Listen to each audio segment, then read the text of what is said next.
and challenged his detractors to look at the facts of Building 7 and the 5 frames from the Pentagon.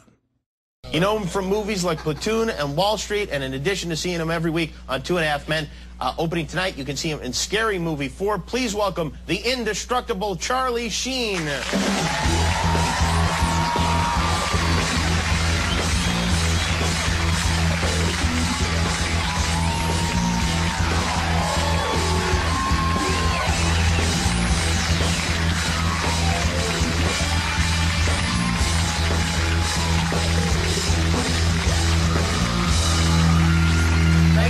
Happy almost Easter. Hey, back at you. Thank you. You had some interesting comments. You were on a radio show and you talked about 9/11, and you have is it a theory, or you just don't believe the government account of what happened on 9/11?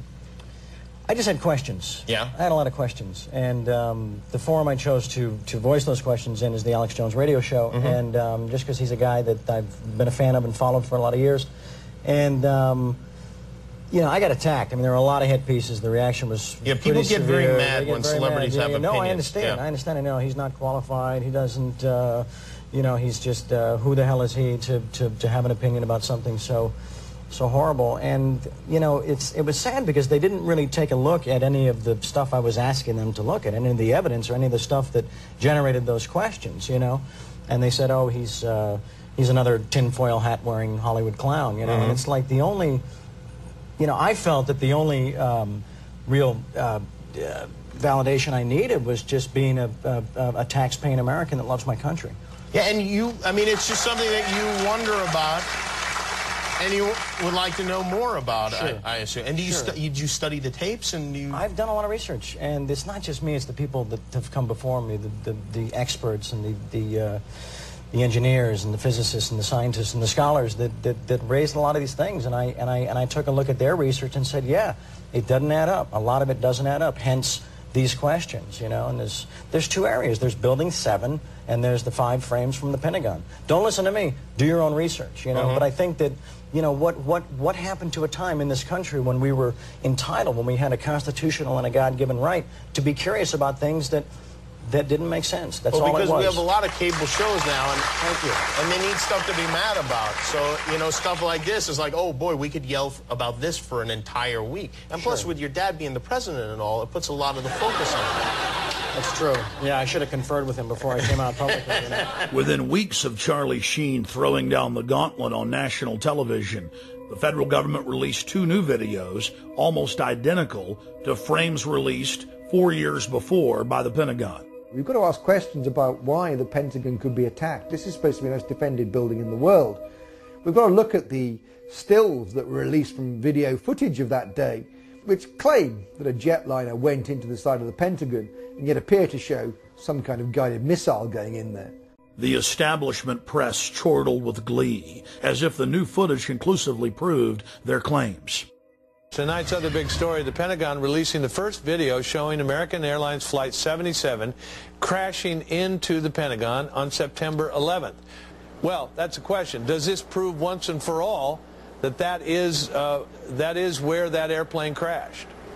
Well, I would have thought that over the years that was never a question, but some folks had a question about that. I think that question is now once and for all answered. Since the first days of 9/11, the establishment press has only focused on the Pentagon controversy and not the hundreds of other smoking guns and serious questions that have been raised.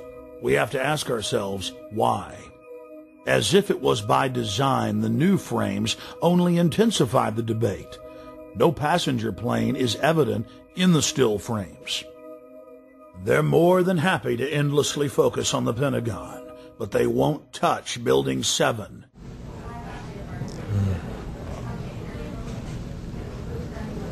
It's amazing. Amazing, incredible, pick your word. For the 3rd time today, it's reminiscent of those pictures we've all seen too much on television before, when a building was deliberately destroyed by well-placed dynamite to knock it down. We have the owner of the World Trade Center complex admitting on tape that he ordered the building demolished on the afternoon of 9/11. I said, you know, we've had such terrible loss of life.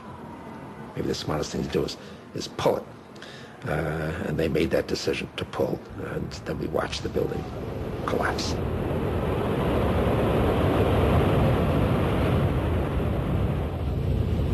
"9/11 was just one salvo in an ongoing war against the free peoples of the planet. It's all part of their terror storm."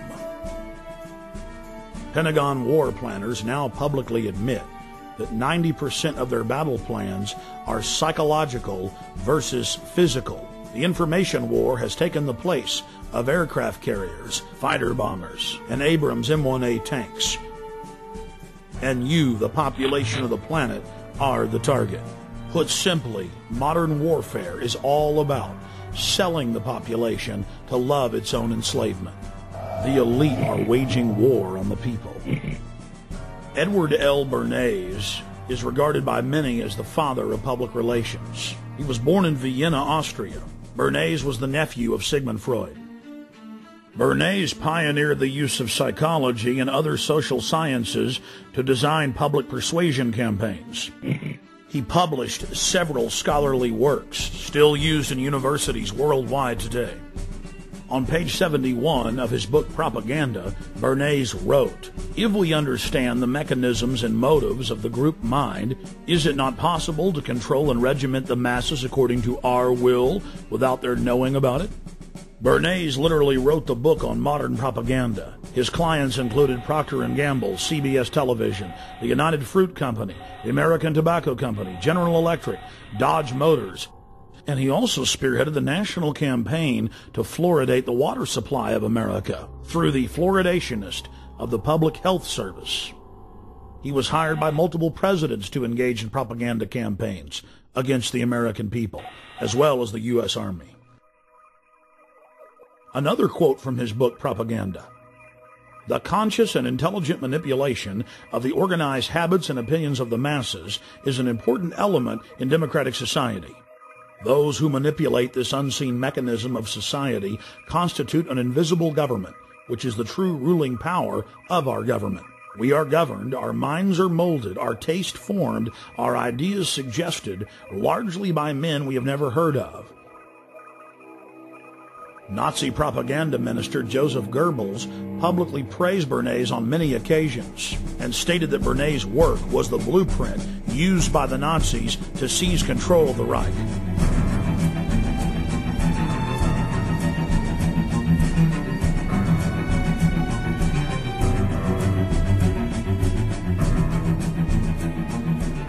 Edward Bernays advanced the science of propaganda light years. But more than 60 years after his heyday, the science of mind control is thousands of times more sophisticated than even Bernays had envisioned. Since the dawn of man, bullies have attempted to dominate and control the tribe.